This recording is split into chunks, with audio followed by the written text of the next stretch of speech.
All right, my commentary for Saw 5. I actually just did the commentary for Saw 6. And then got distracted doing something. I don't remember. um, I was actually going to do a different movie. I was going to do a different movie. But um, I had to check the DVD for Saw 5 for something. And I was like, heck, the DVD's in there. Might as well just do the commentary for it. This is, oh, thank you. Welcome to movies with love. I love movies, so watch them with love. A lot of people talk about how much movies suck and everything. It's like, why? I don't know. It's just I just have a passion for movies. I love movies, so movie is it just seems like a very fitting name. So yeah, thank you for that. Burr, Coles, and Hoffman, Mark Coles. I'm sorry, Mark Berg, Oren Coles, and Greg Hoffman. Anyway, yeah, so welcome to Movies with Love. This is my commentary for Saw 5. This is the film by David Hackle. This movie was originally supposed to be directed by Kevin Groidert, but for some reason David Hackle got it. And oops, I forgot to turn the subtitles off. Ugh. Sorry, these subtitles are way, they're just too big.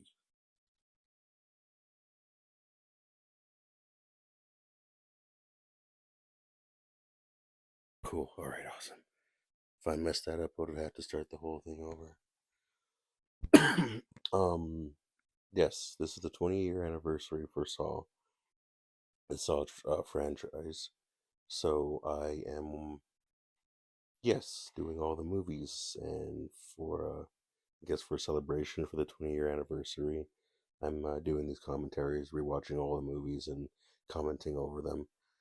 All right, so I did about a year ago I actually did Saw X, or a couple, yeah, about a year ago I did Saw X, and I did Saw 1 over a year ago, and just never released them. But yeah, anyway, so yeah, 20-year anniversary. I've recorded Saw X, I've recorded Saw 2, and I have recorded Saw 6. So now here's Saw 5. Yeah, I know, we're random order, everything's just out of order. It's fine though. Don't really want to do these in order. Yeah, I do want to do the final chapter last though. I do want to do that. Nothing like watching the first movie last and you know. But yeah, anyway, I'd like to do the final chapter last because I don't know, it just seems more fitting. But we'll see. We'll see. Whatever pops up. I was supposed to actually go out and work tonight, work overnight, get a few extra bucks, but I was like, nah, let me stay and do this commentary instead. And then I just had a weird feeling, and I was like, yeah, something's telling me to stay inside tonight. It's actually weird going out late at night and working around Halloween just because people have decorations. And when I like go by their house, the decorations will sometimes freak me out. I'm like, man, I don't want to deal with all this. I scare easy. There was one time a while back, I actually had to deliver someone's food, and I guess they saw me approach their house. So as soon as I got to the house and I was putting the food down, they like hit their door and opened up their door and was like, boo, and then yelled it out. And there was like a weird feeling of like borderline racism, borderline like, oh, one of you people, one of you is delivering my food. And I was just terrified. I was scared. I was like, I don't know what to do. Look at me talking off topic while I'm watching this dude get sliced up by a guillotine. Seth Baxter. Like how he has like a church's chicken tattoo on his shoulder. Anyway, this guillotine trap was made by or David Hackle wanted to. I believe it was David Hackle who had an idea for this pendulum and had some designs. And this has to be the director's cut because this is a bit much. How much? I guess the older I get, the more gore affects me. Because before it did not. This is a lot of. I'm pretty sure this is the director's cut. So if anyone who's listening to this, but yeah, definitely gonna have a lot to say in this one. Anyway, so Seth Baxter. I don't know if it was tattoos or Photoshop or not, but yeah, by the amount of guts and blood shooting everywhere, definitely definitely the director's cut. But this guillotine trap was apparently made by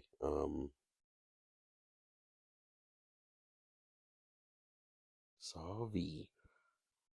David Hackle, when he saved it, kept it in his back pocket until he was able to direct a movie. And that's where it came from. Although the idea of a guillotine actually existed in Saw 4, when the detectives were in the classroom, this arrow shot out and hit one of the forensics girls in the neck and pinned her head to the chalkboard and killed her. Originally, that was actually a guillotine that came from the ceiling and shot across the room and killed her, impaled her. But I guess they couldn't do it for budget reasons, most likely. So the pendulum idea was there, but like the whole design was made by David Hackle. Also, yes, it is kind of an upside down cross when the guillotine stops them in the dude's guts. There is a lot of there's a lot of religious symbols in these movies, but we try not to talk about them for many reasons. But yeah, definitely not a coincidence that that's that. But and yeah, we won't talk about that stuff right here. Okay, so now Peter walks into the room, the hospital room, or this room where Jigsaw and Amanda and Lynn died. And Jeff is saying, "Where is my daughter?" And he pulls the gun on Peter Strom, and Strom shoots him. That was actually one of the original endings for Saw 4 for Riggs' character. Riggs' character doesn't open up the door, and I believe it was Rig and Hoffman who come out, and Rig like decides to join Hoffman or something like that. But then he walks down the hall, and then Peter sees Rig, and he sees the gun in his hand, and then Peter freaks out and like shoots Rig by accident and kills him.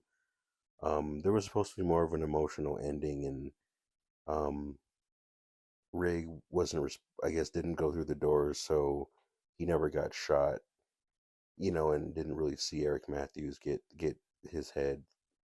Or no, I think he did see Eric Matthews still did die, but um, but Rig just Daniel Rig, he understood the lesson and joined yeah, Jigsaw, but then he got shot by Peter. So instead, they made our boy Jeff get shot and Saw 5 and get killed off. Um, Jeff had a story in Saw 5, and as you can see, as Peter opens up or Strom opens up this room, this wall that goes in through this hallway. In the original Saw 4 script, Jeff there was a passageway and Jeff had to crawl through there, and he crawled through and oh, this is a zoom in shot, and you see the dude's head. It's like, oh snap, is he decapitated? But then he wakes up, and then he starts to feel around the box, and he's like trying to figure out where he's at, and then the lights turn on. That was trying to like show the audience or give the audience sorry, I just jumped into the trap right now, just mid sentence. Sorry. So we have Strom, and the camera zooms in on his head in the box, and um, yeah, that directing style was trying to show the audience to empathize with the situation of what's going on and what Strom might be feeling as he wakes up and discovers the world around him. He sees the world, sees the situation around him, and we see it around him also. Um, the actor was actually in that situation. His head was really in the box, and the box did fill with water. He did. He There was a possibility that the actor could have died, but they did have a way of doing an emergency opening to drain the water. But the actor really was under submerged underwater during this scene. So he had a dangerous stunt, but he did it, and he was a trooper, and he did it. I believe this was called the Cube Trap. Um, this Cube Trap actually had two names. Um, Sorry, one second. Let me see if I can find it. I remember I had a hard time memorizing it. Uh, Wait. Oh, wait. These are.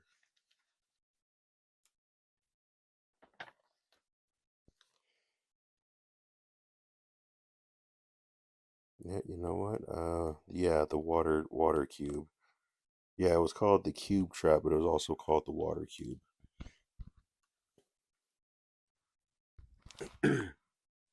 Anyway, so Jeff was supposed to crawl in through this secret tunnel and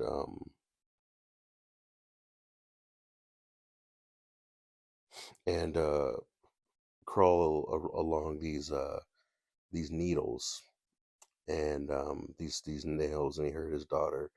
And it was a recording that he ends up falling into a trap, and bad situation happened in that scenario. But yeah, in this one, the door opens and Strom goes in there. You see this cop right next to Hoffman. Cannot remember his name. I love how that directing goes in there. Ooh, okay. Directing goes from Hoffman's face into John Kramer's face on the magazine. There's Jill Tuck and the two elderly people. Um, the two old people that are in the hallway. Okay, hold on. This woman that's on the phone and the computer, she actually works as a attendant, or did work as an attendant for Lionsgate Studios, and then she played as a receptionist in this movie. But she was actually a receptionist for Lionsgate Studios also, so she just did her own job in this movie as a receptionist. But anyway, there was that two elderly couple that was sitting in that room. Why did my phone just light up? All right. Still recording until that matters. Anyway, the elderly couple that was in the waiting room with Jill Tuck, they are the parents of the casting director of this movie. I cannot remember the name of the casting director, but she's been around for a minute. Oh, there's John Klima. He's he left the one last video for Jill. Oh,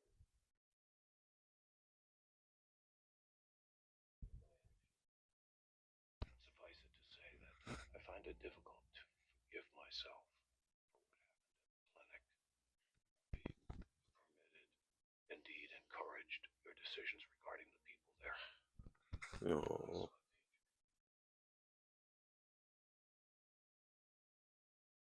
So he leaves her. Oh, right. Oof, my brain. I forgot I watched the sixth one and I'm going back. My brain was like the continuity. For some reason, I thought I was watching a sequel to what I just watched, but I just watching the prequel. And my brain just had a huge. Oof. Apparently, there was a lot of what would really be said in a video like that, and what can you say? I guess what could you say? And then here's the box. One second.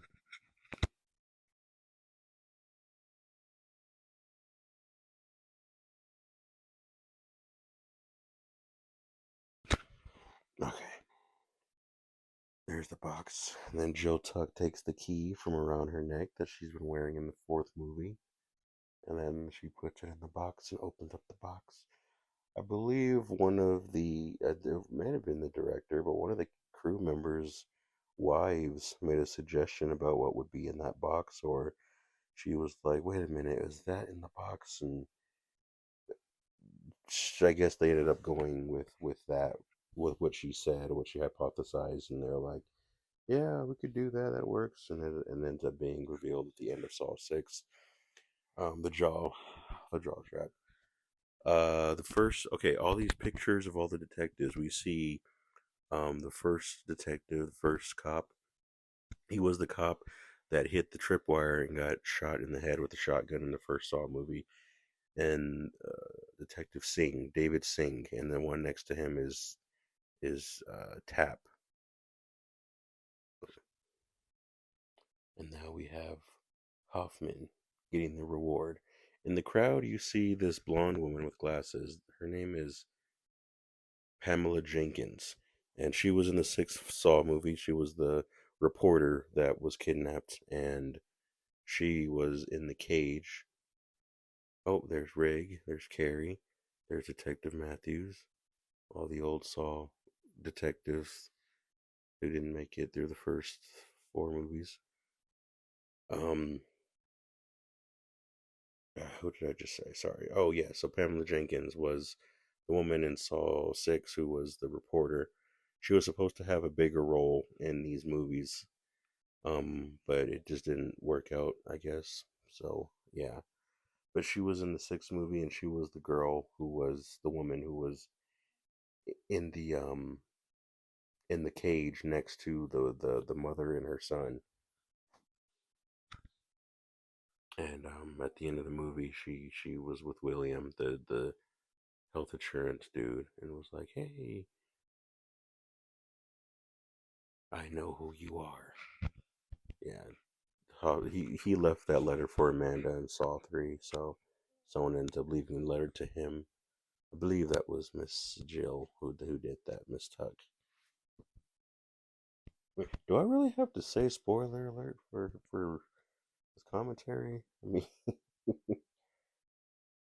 hopefully you guys have seen all the movies before I watch this. Okay, so now we have Hoffman in the evidence room.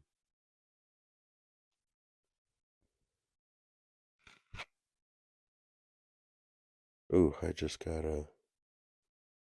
got a rash on my arm a couple months ago, and it's scarred. I just noticed that. Well, that's unfortunate. Anyway, all right. So now we have this flashback of Perez getting shot. And now there was her blood on the pillow. Her death was, I believe, her death was filmed. I can't remember, but she was originally not supposed to come back, but she did in Saw 6. Right here, Peter, the pen that Peter used to hit jam his throat. That was the pen that he used that a lot in Saw 4. He had his pen. He would always click the back of it. And the yeah, so that pen was basically a character, like a foreshadowing of what he had to go through, and they made sure to show that pen in the previous movie to show that he didn't just it didn't just come out of nowhere. This pen was like something that was close to him, like a personal relic, and it ended up being the thing that saved his life, saved him. I love this rivalry between Strom and Hoffman. It was an amazing rivalry, and I loved these two characters. It was weird because in Saw 4, I didn't know how to decipher these two actors. For some reason, Saw 4 was just so confusing, and which is weird because it was my favorite movie. It was my favorite one, but I could not differentiate Peter and Mark from each other. Um, the actor who played Peter, he practice different ways of shredding his throat to make it seem like what he went through, and different they tried out different things to see what would be the right fit for how he would talk. I want to talk to Joe Chuck one last time. Um, yeah, I talked about the detectives. I talked about what I was going to say earlier. There is this Asian detective. There's this Asian detective, and I'm so sorry that I do not remember his name.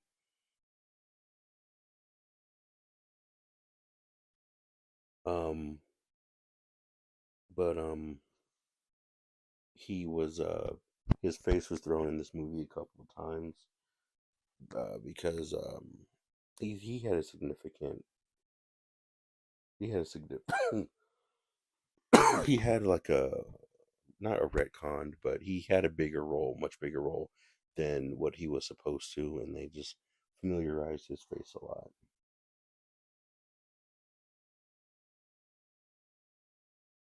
Um, Mark Hoffman is looking at the monitors right now.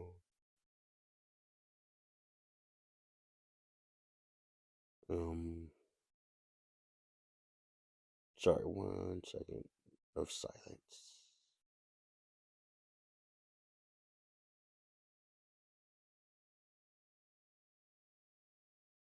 Okay. That's right. That's right. Um, the captain. Okay, so earlier, I know I was forgetting something. Earlier, when the captain was, or the captain, the officer was giving the reward to Mark Hoffman and saying, "Oh, dedication to all of our fallen people." And he gives the reward to Mark Hoffman. That actor. Ugh, sorry. Ugh, I hate yawning on the mic. Sorry. His name was Al Sapienza, I believe, and he was actually a detective on Lethal Weapon 4.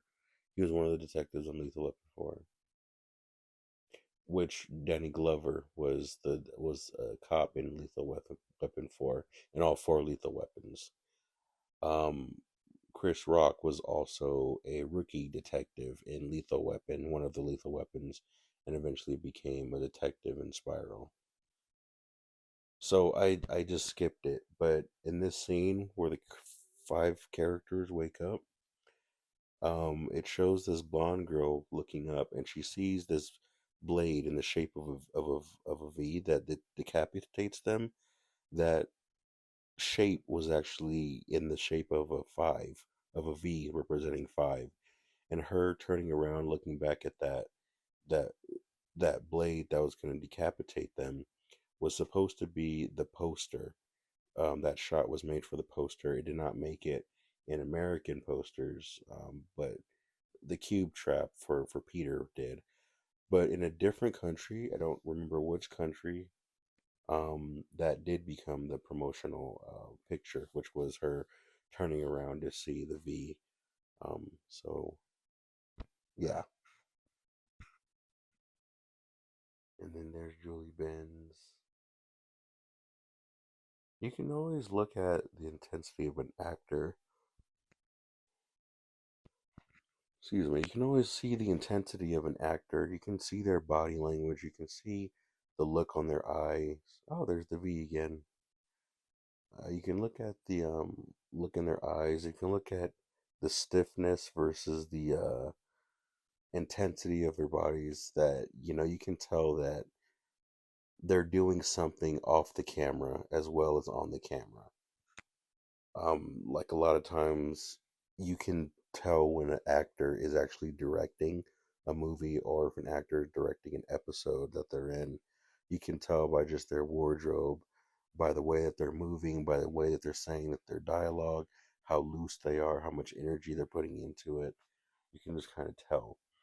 I say that now because the blonde woman here, um,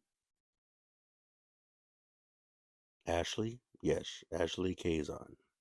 I'll just say Ashley. So this trap is called the necktie trap, by the way. The necktie trap. So this first girl, Ashley, she, you can tell that she's just got her energy is very and like very tense. Like she's preparing to do something very physical. All the other actors are pretty calm for the most part, and they're chill. So Ashley knows that she has to put all she can into the scene right here.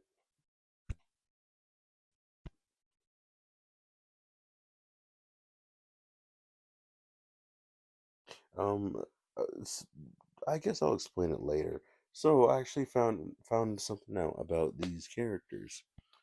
This idea of these five characters being together didn't just come out of nowhere. There's actually a deep lore behind these five characters being in this situation. And this fifth Saw movie actually connects very deeply with the other movies. And it doesn't, I guess it doesn't really explicitly explain how deep it goes, but this movie has a lot of ties to the OG movie.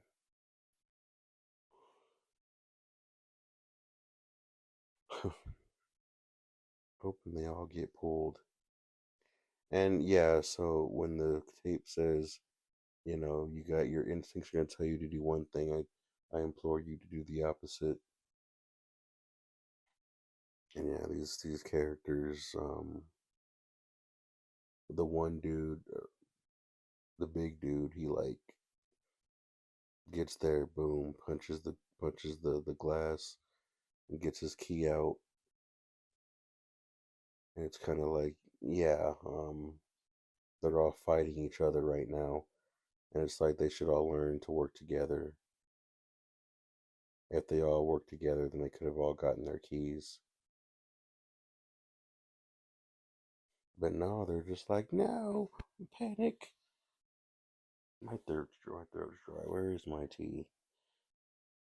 I'm trying to take it easy on the tea because my eyes. I've been having a hard time with my eyes lately. I'm sure it's because of all the sugar I've had. One second. One second. I gotta pour my tea.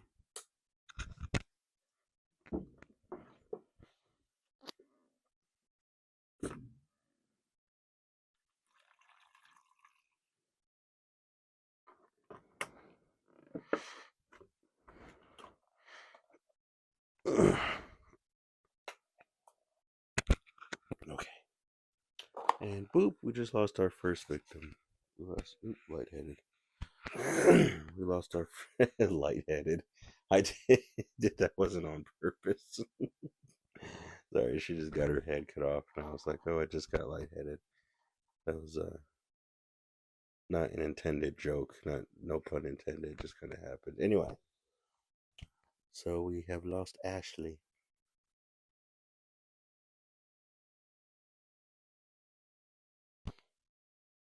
There's Julie Benz putting her.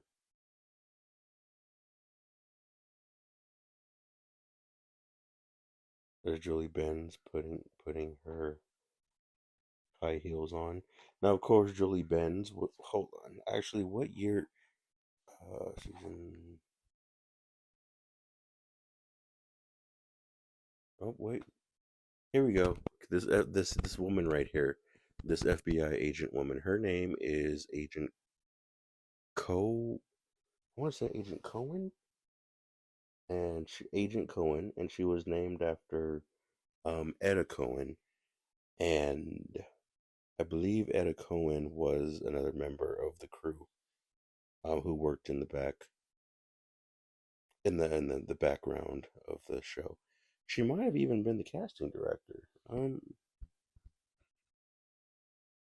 But yeah, that pretty pretty agent with a nice skin tone. Her name was Agent Cohen. Anyway, so I was saying,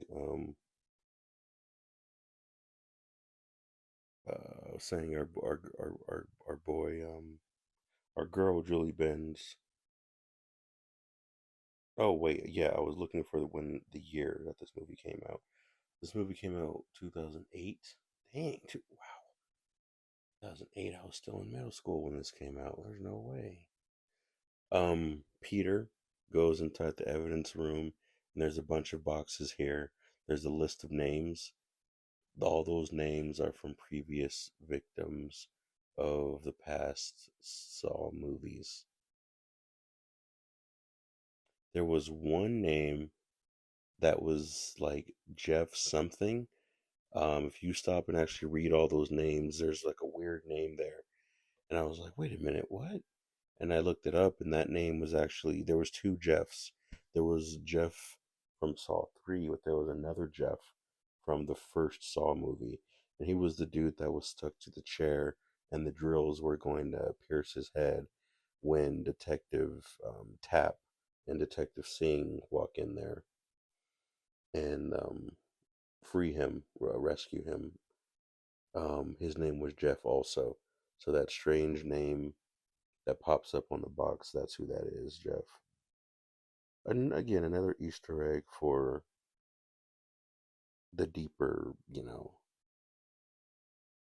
people of the movie, the deeper the deeper fans. So right here, you see Strom looking through the computer, and he sees Seth Baxter, that the actor who played Seth Baxter, who got the pendulum, that was him, and that picture he provided, and that was his real mugshot, in real life. So he gave the movie his real mugshot from when he went to jail. Oh, Eddie Cohen, yeah, that's right. And here's Peter trying to be all nice. I'll see you around.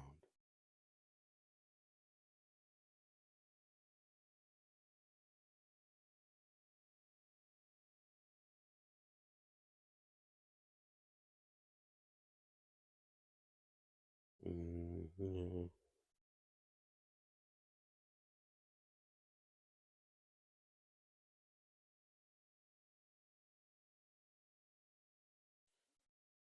Yeah, Peter's just snooping around right now. I do remember.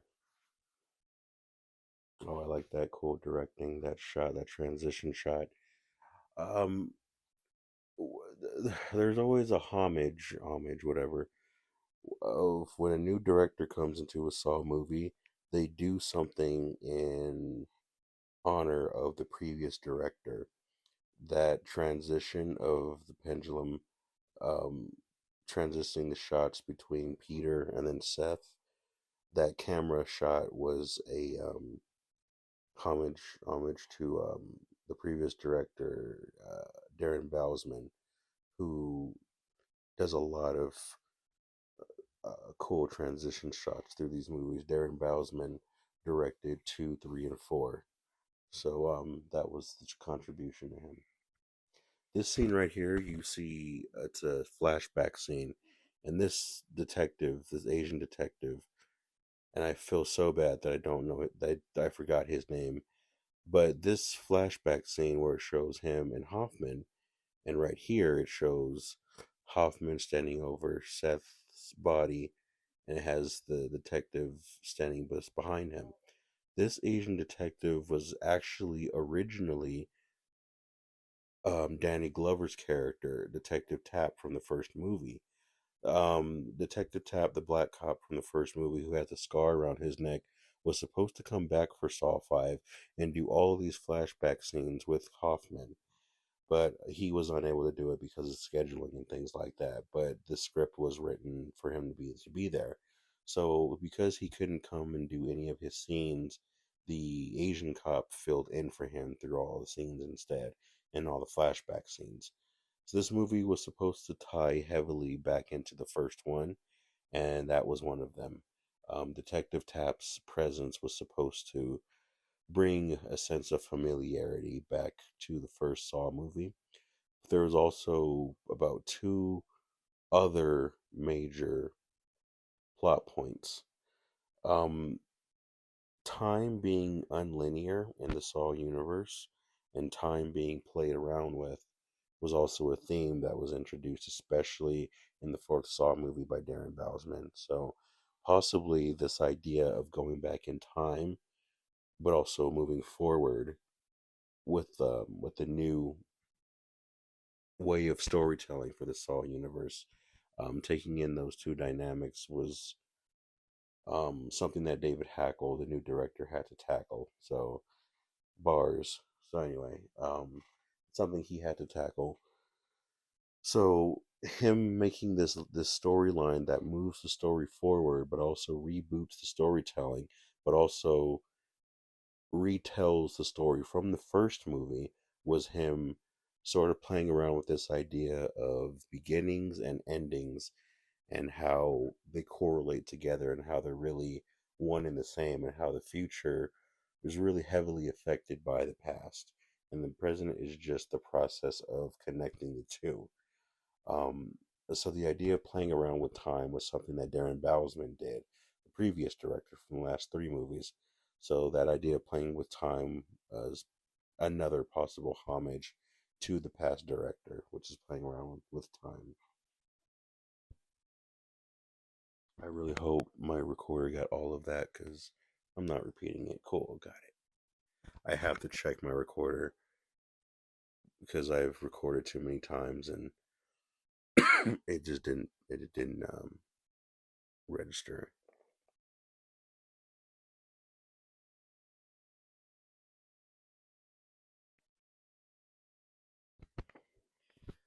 Yeah, this next scene, all the characters are in the room.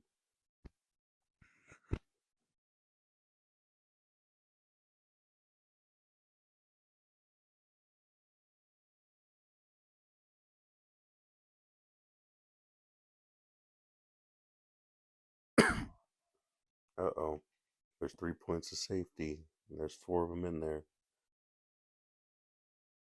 So yeah, there was always two timers. One timer for the bombs of the room and one timer for whatever was game was being played.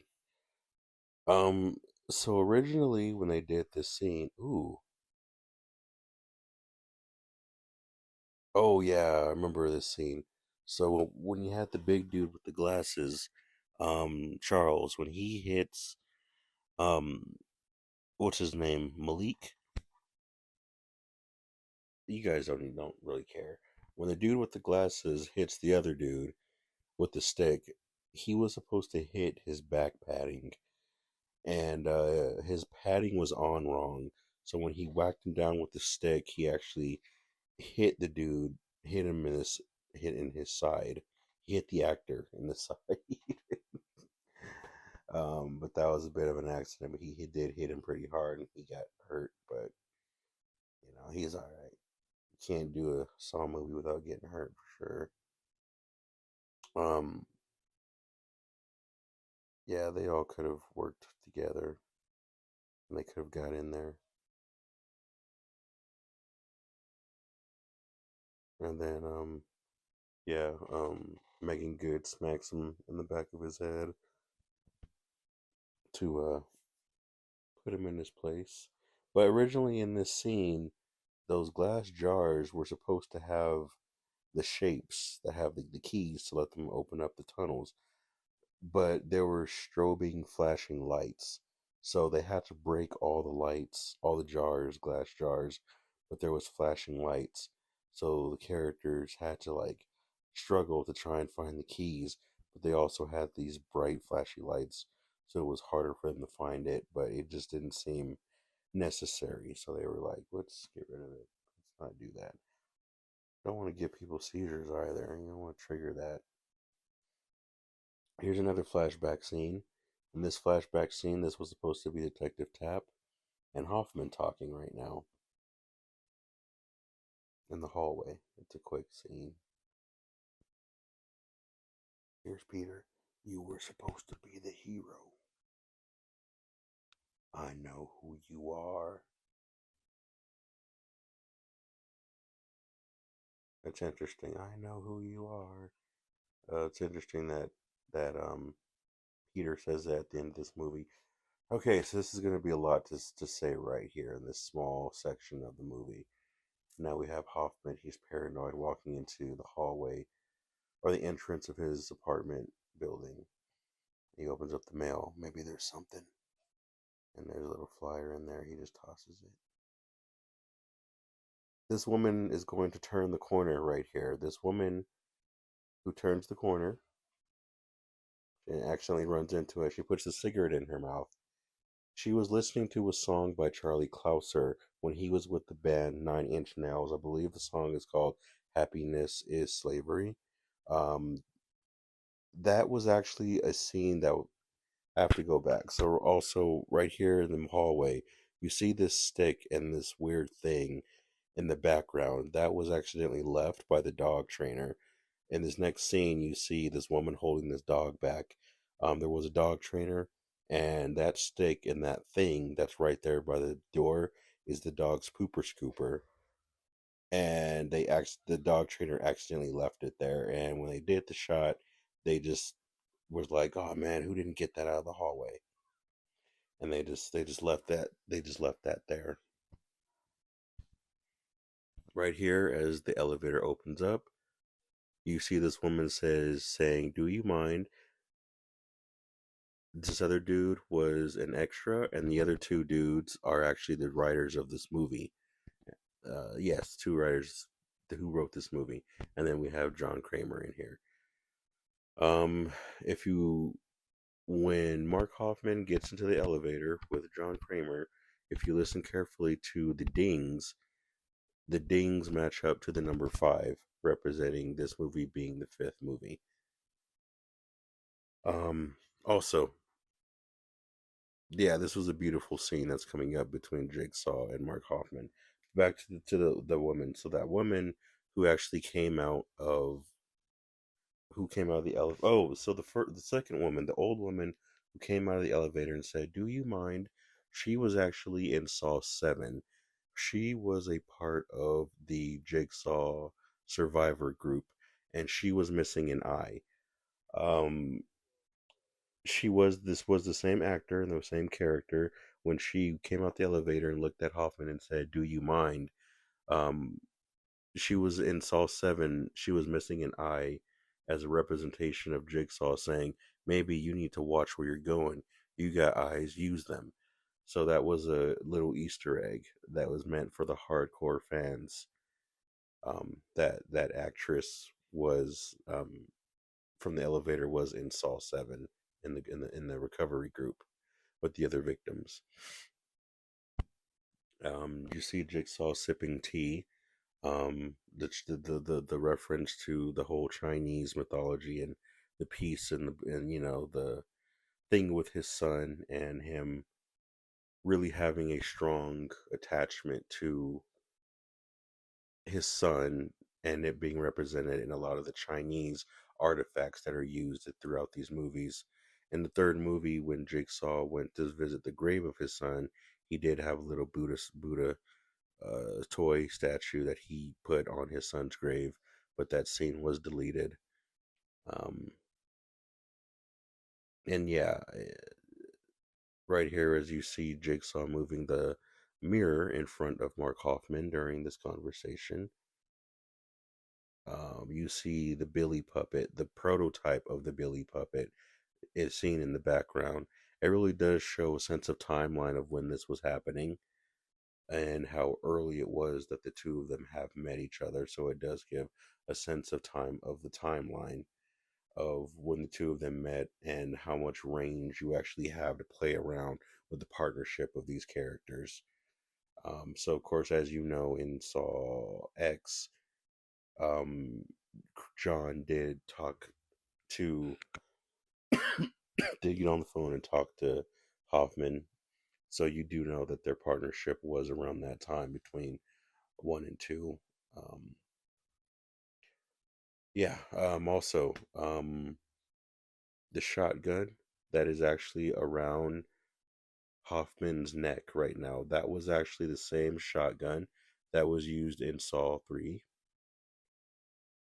Oh my gosh, okay, this bar scene right here. That dude that is actually behind the bar, he is, I believe he was David Armstrong, I believe. And I think he was the director of the photography of this movie. I believe that's who he was, but he was definitely a part of the camera work and the photography of this movie. And I believe he was the director of photography. And he had his cameo in this movie, along with the two writers of this movie as well. Yeah, if you look carefully in the background when Jigsaw and when John and Hoffman are talking, I believe you can see the jaw trap in here somewhere. I don't exactly remember where, but it's in there. And yeah, then they flashed the prototype Billy puppet in the background multiple times. Anyway, the shotgun that is around Mark Hoffman's neck is the same shotgun that was put in the glass box in Saw 3 when Jeff had to reach in that box and get the key to save Timothy Young from the gears. And he pulled it, and when he released it, the shot went off and it shot the lawyer from Saw 3 and ended up accidentally killing the lawyer. That was the same shotgun, the same prop, and in the story, that was the exact same shotgun that was used. So it was again a little teaser for fans, but that is the same shotgun. And yes, the directors did confirm that is the same shotgun, story wise. Now, this scene was stretched out, and they let the scene go. They let the scene be stretched out in Saw 2. In Saw 2, the conversation between John and Eric Matthews was stretched out a lot, and they were worried about there might be too much dialogue, so they cut a lot of the dialogue between John and Eric Matthews. What happened is when they put the movie together and they pitched it to the studio looked at the footage and said that it is very intense seeing the chemistry between these actors, and we want to see more of that. So they took a lot of the footage that they cut out of their conversations throughout the movie and put them all back in. So when they did this scene between John and Hoffman, they let this scene be stretched out, and they let the scene be what it needed to be, and they did not worry about the length, and it came out beautiful, and it did not take away from the pacing of the movie in any way. In fact, it made the movie more immersive. And I personally believe that this scene with John and Mark Hoffman, for me personally, is actually my favorite scene throughout the entire Saw franchise. Also, I just saw in the background, you see the pig mask in the background sitting on the table. John Kramer pulls out the switchblade and he points it at Mark Hoffman as a form of control, symbolizing control. And he points at his face and he's like, "Do you want a chance?" Um, so then he cuts the restraints, opens up the restraint, pulls the shotgun, and you notice he puts the switchblade down. I believe that's a switchblade. It's not a switchblade. It's a razor of some sort. So he leaves it. He leaves it open, and he leaves it there on purpose. So then John turns and he sits down, and he says, "You're not a true killer." And now you have the pig mask in the middle of both John and Mark Hoffman. The pig mask really does represent a very deep meaning of a sense of empathy, but also transformation into the madness of Jigsaw's world. You see that in Spiral. I'll make this a very light spoiler, but you see this in Spiral when you see one of the characters scream toward the end of the movie, and you hear this sound effect of a pig, and that was supposed to symbolize the falling into madness and understanding the pain and the madness that creates the Jigsaw entity that exists within multiple characters, where John is just the head of that entity. But ultimately, there are different strings that connect different characters to the entity of what Jigsaw is. Jigsaw is a puzzle of different characters, of different minds, all connecting into one, and John is just the main face of it.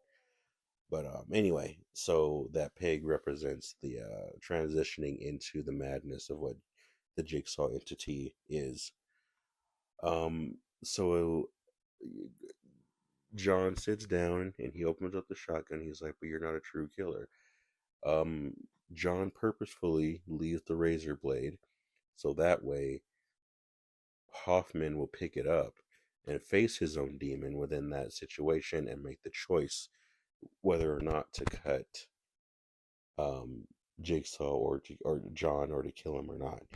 But he gives him that choice, and it is important that he allows John to feel. He allows Mark to feel empowered, so that way he knows the power of what it means of choice, what it means to have the power of choice. So that way he understands that what this is of his free will. So he does give him his freedom when he joins this. Unlike a certain character, Dexter, how he treats his homeboy in a mid season when some dude kind of gets involved and he doesn't give the dude tries to explore his dark side, and Dexter's like trying to manipulate the dude into, you know, this is how you need to do your dark side. I'm in control. I'm just letting you get a taste of what it means to explore your dark side, but ultimately I'm in control, and that's where everything went wrong. I'm just gonna say that's in season 3, but this isn't about Dexter, but just the dynamic of what that means of giving someone that control when falling into madness versus not allowing them to have that control and free will when they fall into madness. And Jigsaw understands that and gave Hoffman that choice, which is why it was more of a partnership in here versus not, that's why it was a good partnership in here. Now, with all of that being said, with all of that chaos being said, back to the characters that are in the tunnels. Now, Charles got blown up and we lost Charles. It was important to take Charles out. It was important to not have that safety net of the characters because you always have the muscle of the group, and he seemed like he knew everything, that he was smart, and he knew all this stuff. And by taking his character out right away, it does give like a new type of feeling, and it did give the women a sense of powerfulness. And we don't got to rely on the strong men to take care of us. We got this. This was a definite a female empowerment situation. Okay, I promise I will get back to the girl in the elevator. But like I said, there was a lot in this movie that I had to say. So we have Peter walking down the stairs, and you see the razor wire right here.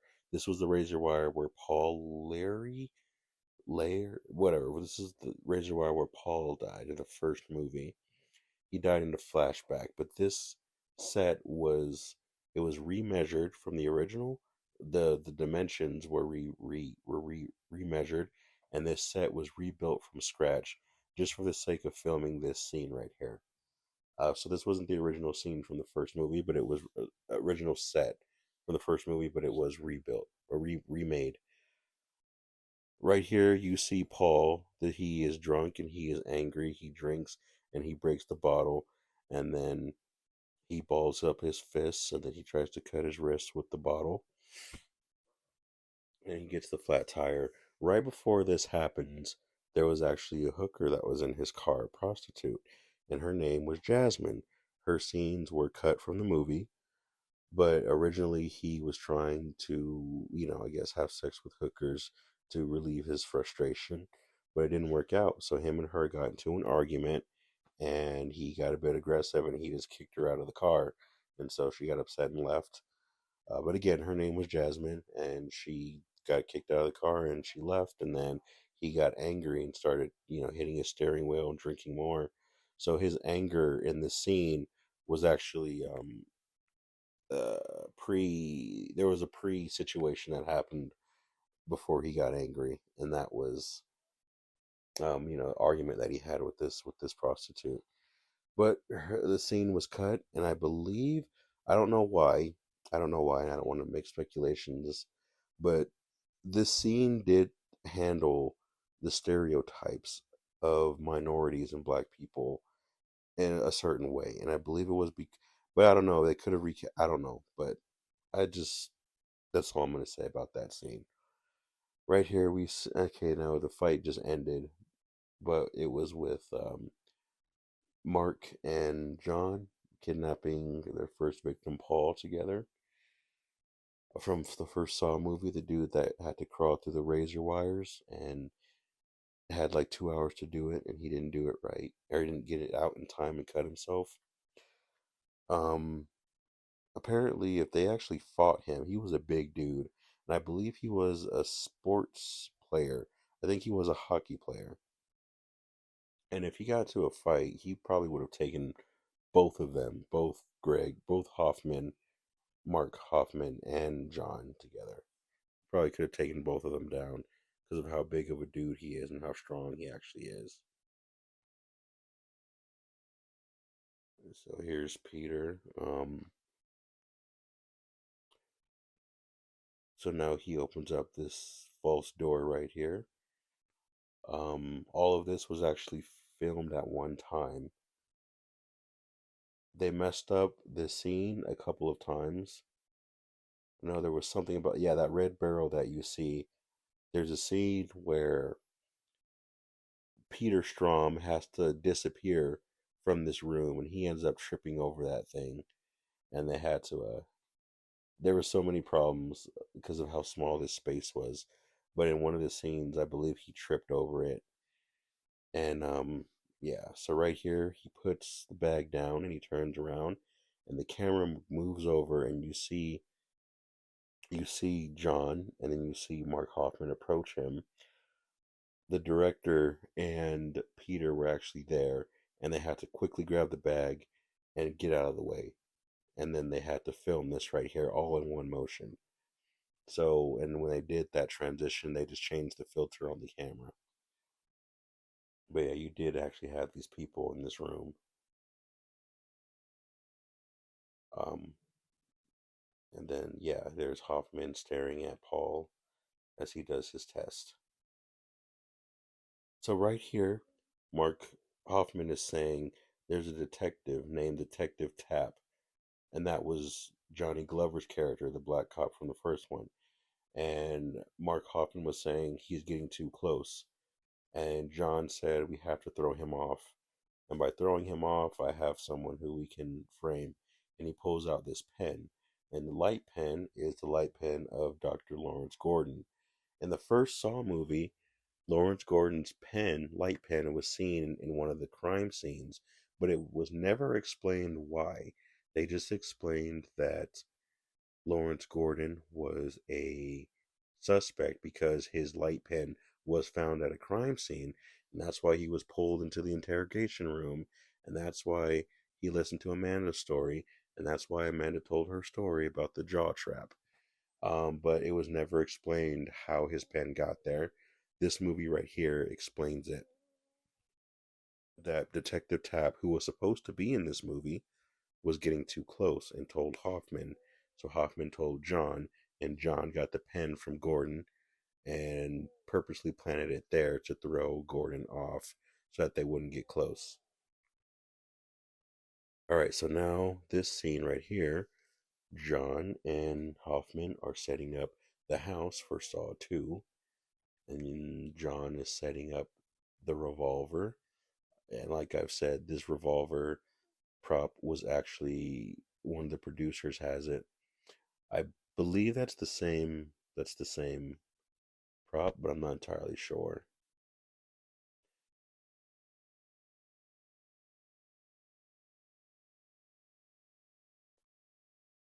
Um I'm trying to look closely because what I don't understand is why was there a live bullet put in that gun?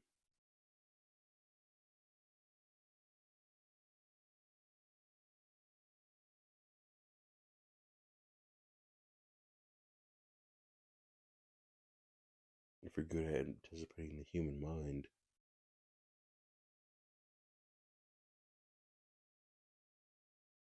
It leaves nothing to chance.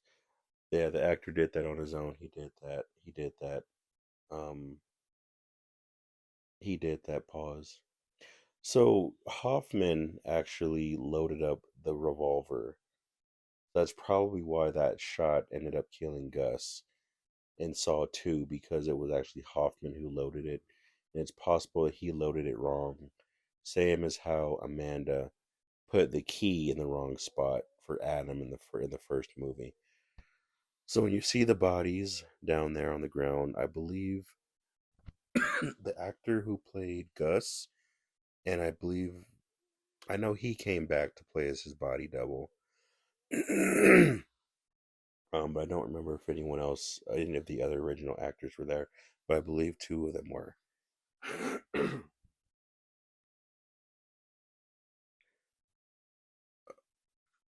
um, Sorry, hold on.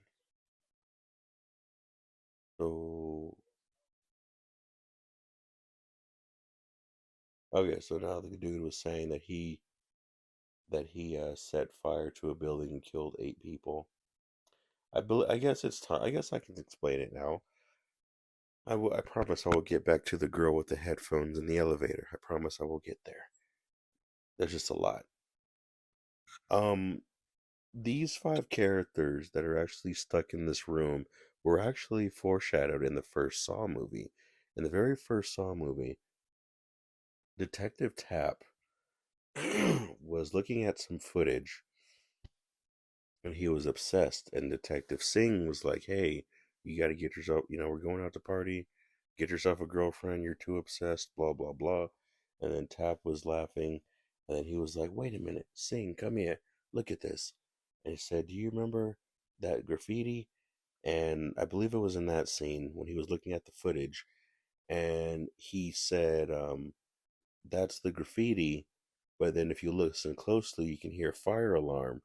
And they said, Detective Tapp said, um, look at the fire records of any fire alarms that went off in that area around, this time or that time, and then we can get a location. So they're like, okay, that fire alarm that went off in that video that allowed Detective Tapp and Singh to find Jigsaw's lair, that fire alarm was actually going off because of the building that these 5 people set on fire.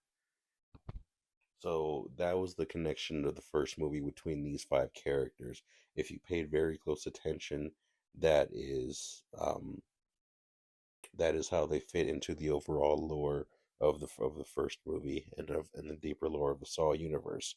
So yeah, it was these 5 characters that that got Tap and Sing to catch Jigsaw early in the first Saw movie and get the dude that was in the chair that was gonna get his brain drilled in. But that was the connection between these 5 characters. Okay, I guess I have enough time to talk now.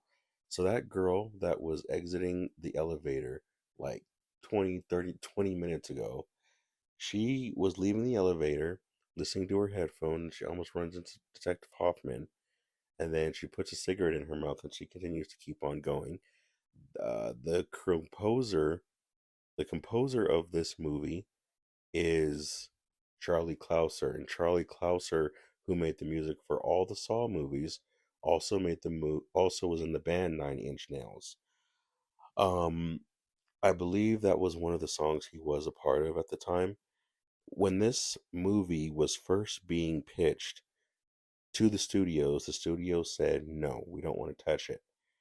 The Australia studios didn't want to touch it, and the American studios didn't want to touch it.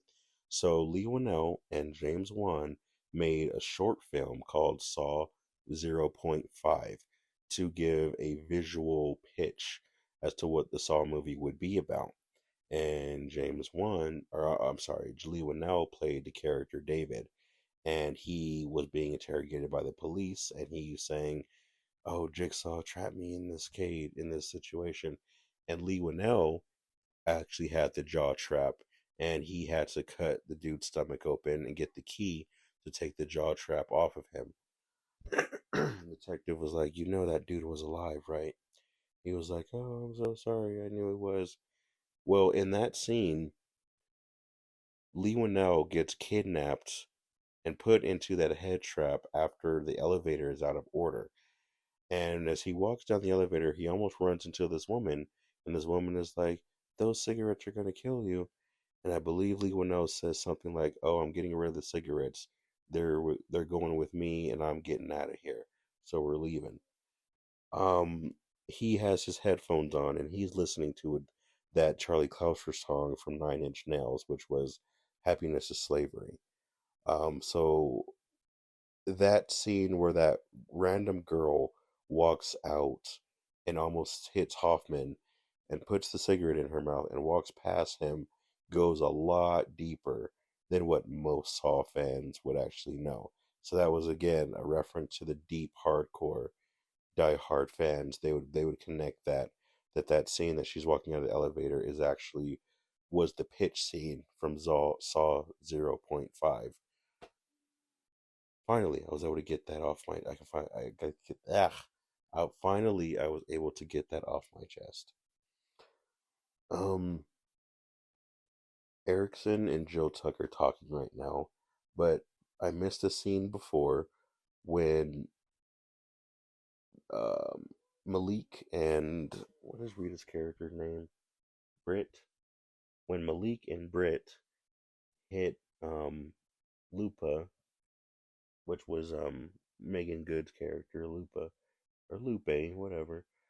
Um, when they put her in the when they put Megan Fox in the electric bathtub, she uh, the crew members didn't do a good job with their research, and she was like put into a tub of like water, but then they like put ice or they put something in there, and it had like this reaction, this weird chemical reaction, and it simulates frostbite or it simulates getting burned or something like that.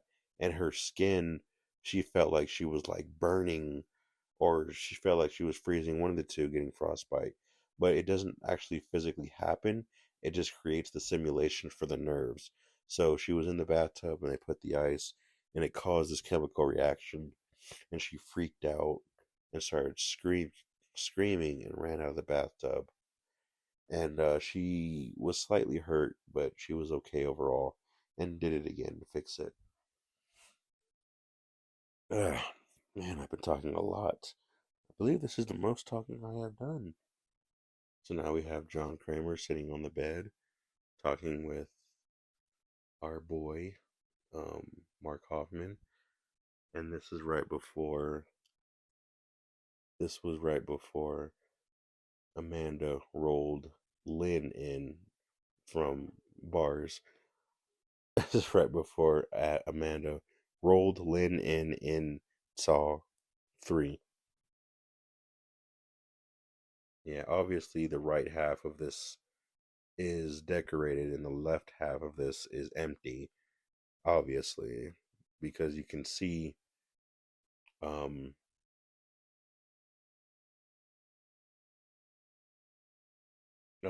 Peter, observing or, in this room. And there's Lynn, and now here's Mark Hoffman, and here's the photos of the five characters.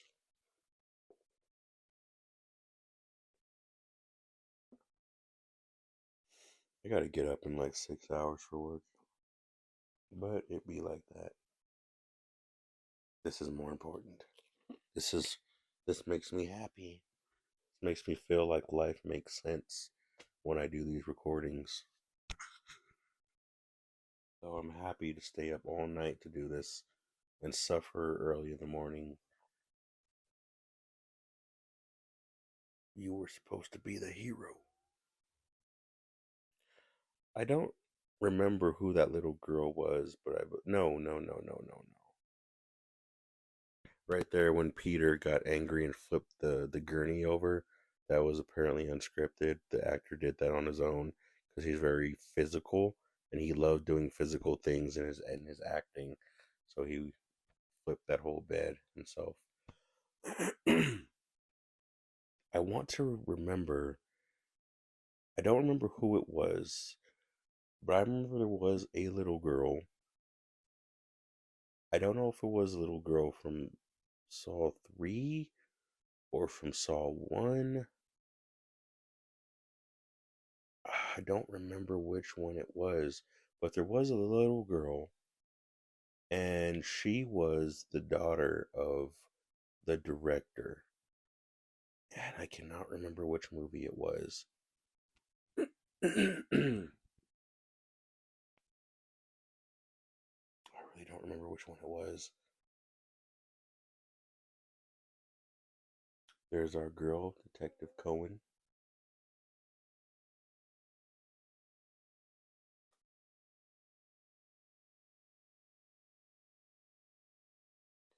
Give me a location on Peter Strom's phone.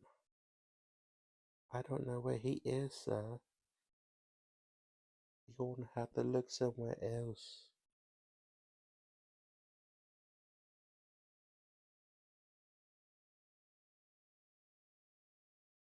Doop, doop, doop, doop, doop, doop, doop.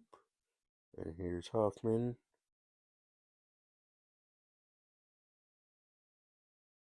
And there's all the 5 characters.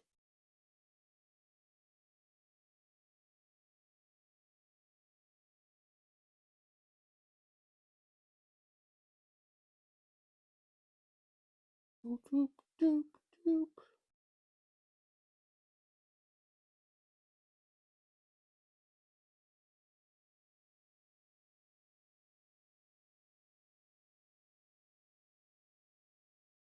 Yep, and now here is the saw blades.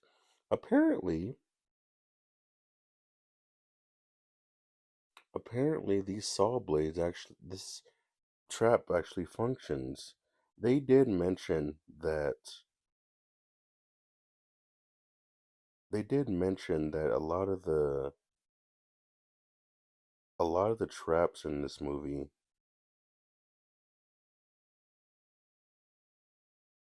they did mention that a lot of the traps in this movie actually are functioning, and this was one of them.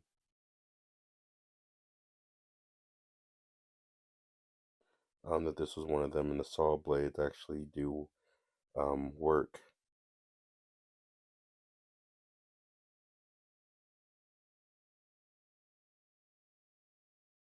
So yeah, they all see that they were all supposed to work together the whole time and share each other's burdens, and if they share each other's burdens, then there would be less suffering, for the smaller people. That's what's very symbolic in so many ways for many people.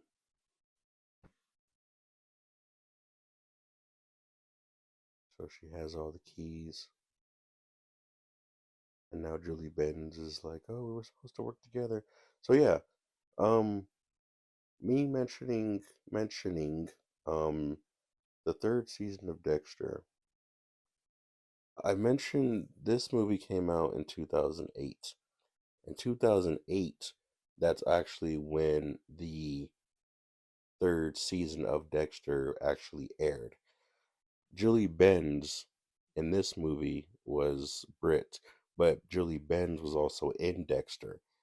So actually, when I mentioned the dynamic between Dexter and his colleague, that correlation actually fits perfectly because that's the shadow side of this idea.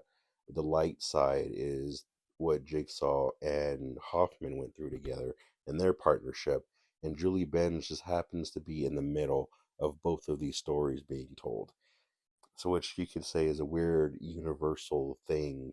Um, you would be surprised how many strange, weird coincidences and things like that actually happen with actors and movies. It's almost as if some movies and some actors, it's like paranormal sometimes, or pre planned when certain actors get certain roles, and there's actually deeper mythologies or whatever going on when certain actors are brought together. So you can say it's a coincidence, maybe, but it's anyway. It's just one of those things. So Julie Benz just happens to be the actress that's in both the series. Um, so yeah, sure, Julie Benz was happy to do this. And of course, she has black hair in here, and in the show, she has blonde hair.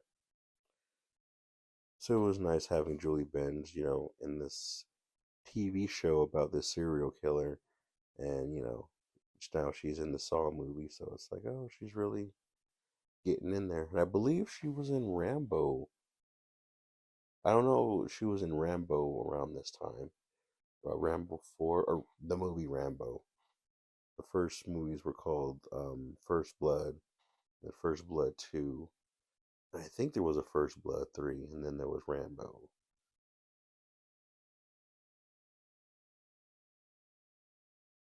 But yeah, Julie Benz. This trap actually works. The saw blades move. Actors almost cut themselves. Right here, you see the police car driving forward and getting into this warehouse or whatever. That was actually inside the studio. And you see Hoffman getting out of his car. That was actually inside the studio. The fumes started bothering people, and they were like, "Yo, you're poisoning us by driving this vehicle inside the building."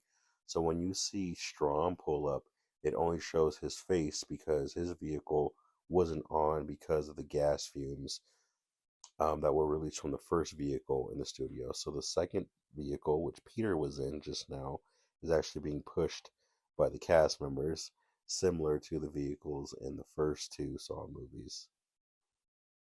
Yeah, so again, that was shot internally. Um, yes, I was trying to say these two characters have to put their hands inside the saw, inside the thing, and the saw blade cuts their finger and fills the beakers up with blood. And once enough blood is filled, then what happens happens. Charlie Clouser, the music composer. Yep, and here's Peter Strom going back into the house. This was the house from the second Saw movie, fully furnished, fully decorated. This really shows the fact that all of that pain, all of that misery, all of that death, all of that happened in the first couple of Saw movies, it was tragic, but now we're kind of closing out that old chapter and we're starting something new with a new saga. So Strom investigating the past and us seeing the house fully decorated was also a reference of saying, hey, we're actually moving on from the past right now, and we're tying up loose ends from the past. And this movie really went back to those old first four movies, or first three movies mainly, to really close in those gaps and to give a sort of happy goodbye. And by furnishing the house from Saw 2, it's really saying, hey, we're moving on. We've grieved from the last movies and that tragedy, and we're starting anew. And here's the beautifully decorated house to show how much we've moved on from that pain, or how much we moved on from that past. Anyway, I keep trying to get to this trap that was used. It's functional, and the director showed the music composer this. The music composer saw the scene, and he was like, had to like take a step back and be like, working with Saul for so long, I just have to accept certain things, and he was a little disgusted when he saw this trap. Apparently, I can't speak for him, but apparently that's what happened. And Charlie Clouser just shook his head. He just had to shake his head when he saw that trap of the saw blades cutting these people's hands.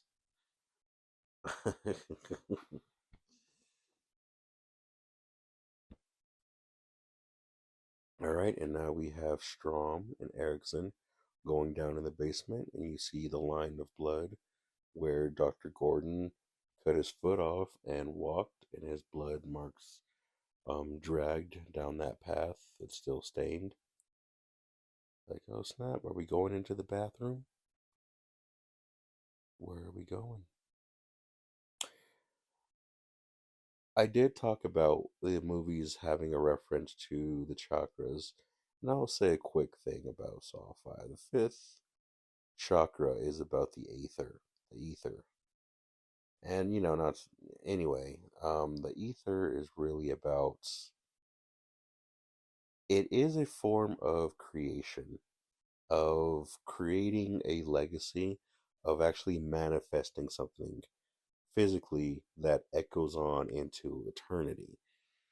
You could say that it is fire, that fire is that, but also ether is more of like once you kind of speak something out there into the ethers or the universe, it just becomes this huge, it just becomes like a life force that exists in this invisible field that spreads throughout just the cosmos or a person's field or a person's energy or a person's future or a person's life, their karma, whatever you want to call it.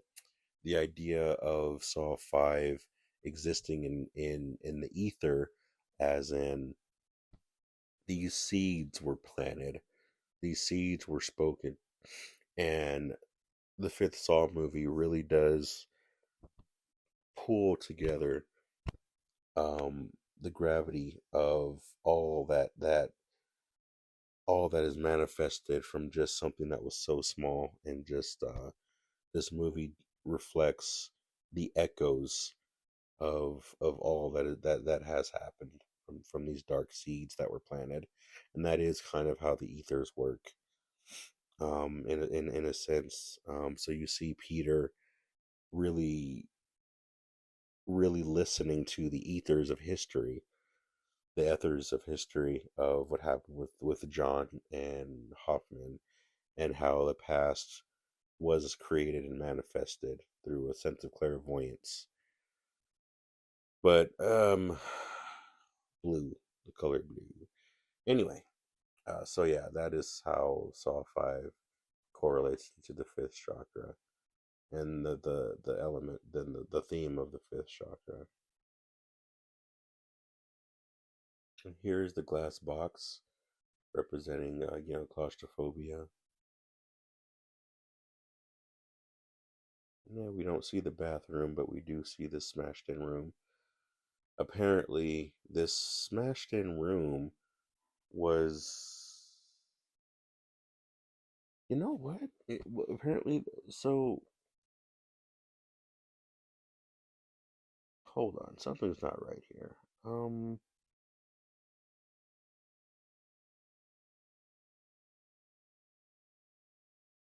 sorry. Okay. Apparently, this smashed in room is actually supposed to be.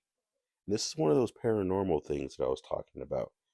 The idea of this room closing in and smashing in was actually apparently in the first Saw movie. It was an idea that was there, but too ambitious, and with the budget and everything, it could not happen. But that was originally how Detective Singh was going to die, apparently. He, instead of hitting that wire and getting hit with that shotgun and getting his head shot off, he was originally supposed to be trapped in an enclosing room that smashed him and killed him. That was too ambitious, and it just did not happen. There's Hoffman's cup of coffee. If you listen to my Saw 6 commentary, you'll know about that cup of coffee. I talked about it a little bit. But anyway, so the room was supposed to smash in and kill Detective Singh in the first Saw movie, but it never happened. So in this Saw movie, the director said that his son, 12-year-old son, or whatever, possibly younger than that, actually drew a picture, and he drew a picture of this room closing and smashing in somebody. And so the director took that picture that his son made and made it into this saw trap that we see here at the end of this movie. So the director of this movie, David Hackle, said that yeah, his son just drew this idea at a young age, and that's what happened with that. Um, the last thing I want to say, yeah, this was a pretty good fist fight. The last thing I want to say about that chakra thing, the fifth chakra is also about lies and truth. And this movie faced I had that theme of lies and truth of Hoffman manipulating, creating lies amongst everybody, and the dynamic was Strom was trying to find the truth. So Peter was trying to find the truth, and Hoffman was trying to create more lies and delusion for everybody. So you see that also being played out in the theme of the chakras. But we won't talk too much into that right now. They weren't sure if these two characters were going to come back or not, so they quasi hinted that these characters might be alive or dead. Britt and Malik. But yeah, Erickson found them. Um, the glass box that you see, I guess I can talk about that one. So this glass box that you see, I'm going to talk about that when I do Saw 4. I'm going to talk more about it. But as for right now, Hoffman actually tried to pretend to get out of the box so that Peter would punch him and throw him back in the box and lock him in. But um, um, um, but that glass box was made in Saw 4, and it's funny. One of the producers calls it the ice box. um, yeah, and the director doesn't really like that. But anyway, oh, Erickson saw his picture. He was a part of this game. Tell me how to open it. This was a harsh scene to watch because Peter tried everything. Peter tried to shoot the locks. He tried to pull the thing, the box. He tried to shoot the box. But yeah. Okay, so I am the end this song is called Choices. I try to say what song was which by the end of each Saw movie, which I did not do in Saw 2. I do apologize for that. And Saw 2, the song at the end was called, um, I believe, Hello Eric. And yeah, Saw 6 was Zep 6. And in Saw 5, the ending song is called Choices. But yeah, I guess since we're talking about Saw 2, I didn't really explain too much about the chakras of Saw 2, which I don't have time because the room's smashing in. But the idea of that is about pleasure versus guilt, and this how to have a flow of life and how to really let things go in life. Um, and that's something that Eric really couldn't do, was just let things go. He held on too much, and he never learned how to enjoy life, how to find pleasure in the people that he loved. And that was a severe second chakra block, which is you don't know how to find pleasure in life and in people. And John felt, or Eric Matthews felt very guilty about, what happened with his son, and he had to learn how to, not feel that way. Or he had his whole thing to go through. Come on, Peter, you got this. And Peter has to climb up there, and Yeah, so this glass box, I'll explain it. No, I won't. It's this glass box was actually originally it was in Saw 4. There was a reason for it, and I will explain that in Saw 4. But right here we have Peter getting crushed. I remember watching this with a close friend of mine, and she thought that Peter would be fine because when he was climbing up the wall, they gave him hope. There was hope that he was going to make it. She was like, "Oh, you know, he's the main character. He's going to get out." And then once she saw his elbow pop open and saw his body getting crushed, she said it disturbed her. I can't do a Saw commentary without talking about her. We watched the entire Saw movie franchise together. The first 8 movies, the ninth movie we saw in theaters a couple months later. But Costas Mandalore, Scott Patterson. Anyway, Betsy Russell's. I like her. Anyway, she's cute. Anyway, so yeah, that I thought he was gonna make it too, and they faked you out that there was hope that he was gonna make it out alive, and he ends up not. And she said that really was disturbing. Mike Butters was Paul, and Megan Good. I do Laura Gordon. Wow, I don't know who those two are. El Sapienza. He was the main cop. Yeah, director of photography David A. Armstrong. He was the bartender dude.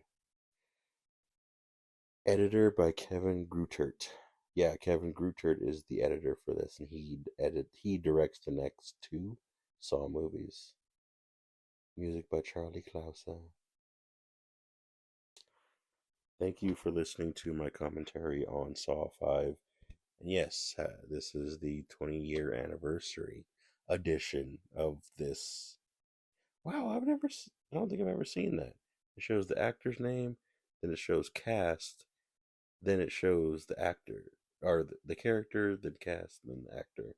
There's like a big gap in the middle where it says cast, and it goes all the way down. There's a black line. Maybe every movie's done that. I just never noticed until now. Okay. Anyway, but yes, this was the 10-year, um, yes, the 20-year anniversary.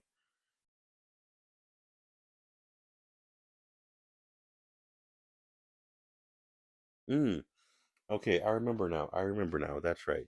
Okay, so I did mention that the pendulum trap was called the pendulum trap, and then the water cube, and then the neck necktie trap. Next one was called the ceiling jars. Next one was called the electric bathtub. The last one was called the 10-pint sacrifice. And then lastly, the box is called the coffin trap. And I remember Corbett, Corbett, the daughter, the little girl that Hoffman saves toward the beginning of the movie, she was named after um that little girl who was Jeff's daughter, which I could probably explain that in Saw 3. But I guess whatever. That little girl was named Corbett, and she was named after Corbett Tuck, which was the writer of the first movie, his wife. Ah, sorry, I'm stumbling over my words again. So yes, Corbett Tuck, I believe, was the name of the writer of the first Saw movie, and Jill Tuck got her last name from his wife's maiden last name, and the little girl from Saw 3 and Saw 5, Jeff's daughter, her first name also came from Lee Winnell's um, wife's name.